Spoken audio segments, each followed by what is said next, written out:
Éxodo capítulo 20, segunda parte. El quinto mandamiento. La unidad básica de la sociedad es la familia.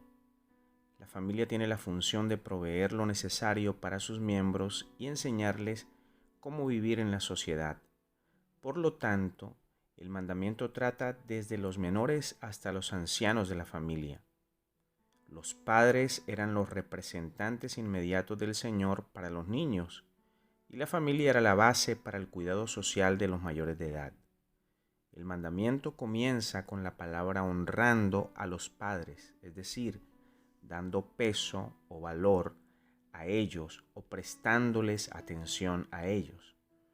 Por cierto, el mandamiento proyecta el bienestar nacional por el respeto y honra que tal enseñanza engendrará para los demás.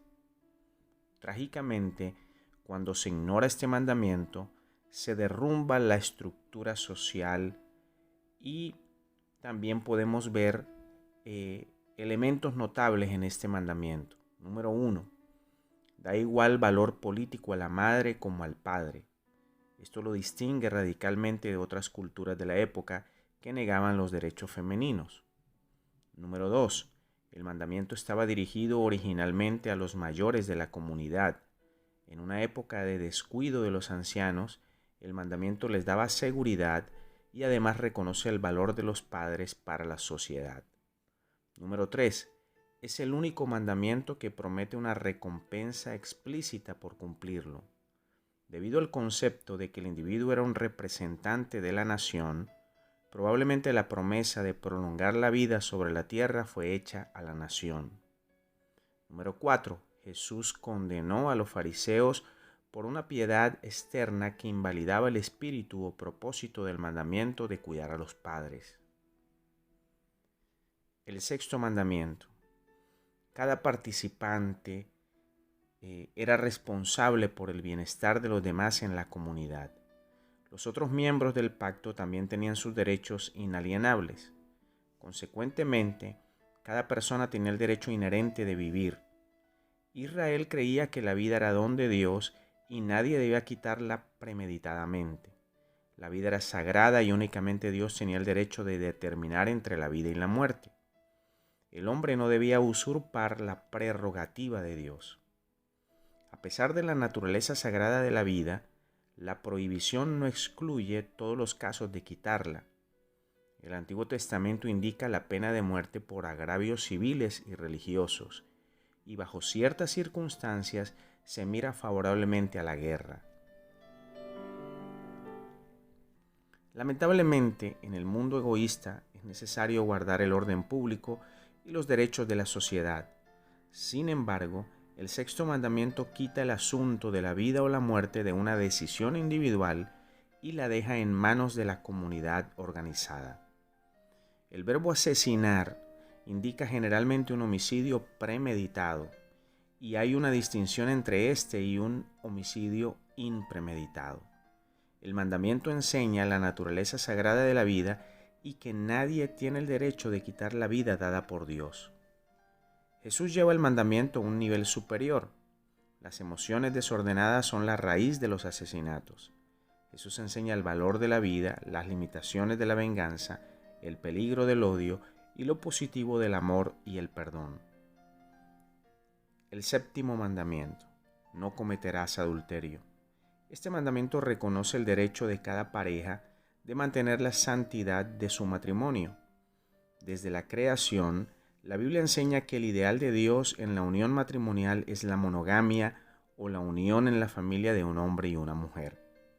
El adulterio daña las relaciones puras y deja sus marcas sobre las personas comprometidas. El amor entre el hombre y la mujer unidos en matrimonio es sagrado. Los dos deben guardar celosamente la pureza de su unión y no permitir que el adulterio entre para lastimar la relación. La palabra es categórica: no cometerás adulterio. El adulterio es tan antiguo como la raza humana. Dios pone el remedio a muchos males sociales modernos con el séptimo mandamiento. El octavo mandamiento: no robarás. Dios da al hombre el derecho a poseer propiedad como un mayordomo suyo. Este derecho concedido al hombre por Dios es la base teológica más grande contra el comunismo y el socialismo absoluto. La palabra robar quiere decir tomar algo a escondidas o furtivamente, como si estuviera bien hacerlo mientras que nadie lo sepa. El objeto del verbo robar o hurtar puede ser tanto una cosa como una persona. Dios dijo, no robarás o no tomarás nada de nadie a escondidas. El hurtar incluía el robo, el rapto, el fraude y la usura. Pablo dijo que el trabajo honesto era el mejor remedio para aquellos que roban. El noveno mandamiento. Este mandamiento da el derecho a los miembros de la comunidad del pacto de tener un buen nombre. No darás falso testimonio contra tu prójimo. El nombre simboliza la persona y es todo lo que un individuo posee en realidad. El principio es, hablarás la verdad. No hay nada que destruya una nación más rápidamente que el falso testimonio o la mentira en la sociedad y en el sistema judicial. El 10º mandamiento, no codiciarás. El verbo traducido codiciar en el hebreo significa un deseo desordenado, egoísta e indomado. Entonces tiene un significado doble porque también significa tomar placer en. Es un deseo secreto por algo que pertenece a otro y es una acción que brota del deseo de tomar lo deseado. Este mandamiento y el 8º garantizan el derecho fundamental de poseer propiedad privada. El mandamiento es una prohibición contra la envidia.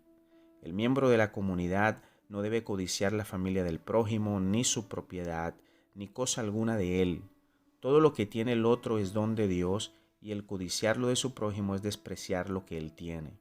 Así que al codiciar otra cosa del prójimo es rechazar la providencia de Dios. El primer mandamiento había establecido la relación correcta para con Dios, y el último trata de la relación correcta para con nuestro prójimo. Sin embargo, este depende de la relación que nosotros tengamos con el Señor. En este capítulo, la parte final, Dios le había hablado al pueblo los mandamientos que debían seguir como individuos, como familias y como nación. El pueblo escuchó los 10 mandamientos de la misma boca de Dios, y ellos se llenaron de miedo. Los hebreos dijeron a Moisés, habla tú con nosotros y escucharemos, pero que no nos hable Dios, no sea que muramos. Para ellos la palabra de Moisés como mediador era suficiente, confiaban en él y no era necesario que Dios les hablara. Entonces Moisés les respondió, no temáis, porque Dios ha venido para probaros, para que no pequéis. Las palabras de Dios o los 10 mandamientos no fueron dadas para que el pueblo muriera, sino para que viviera. Era el pecado el que producía la muerte. Así que, aún en el temor que ellos tenían, era parte de la enseñanza divina. Israel todavía en su inicio como nación tendría que aprender la importancia de obedecer las estipulaciones del pacto, y el temor producido era el primer paso en su educación. Más tarde vendría el Evangelio y con él se vería la lección de amor como el medio más perfecto. Los mandamientos dan vida, no muerte. El pecado produce la muerte. Los mandamientos son guías para que viva la gente. Nunca habrá mandamientos rotos, solamente personas desobedientes que se destruyen a sí mismos sobre ellos. Todavía en este tiempo, el Señor nos continúa hablando y nos invita a seguir el camino correcto. La decisión está en las manos de los seres humanos. Bendiciones.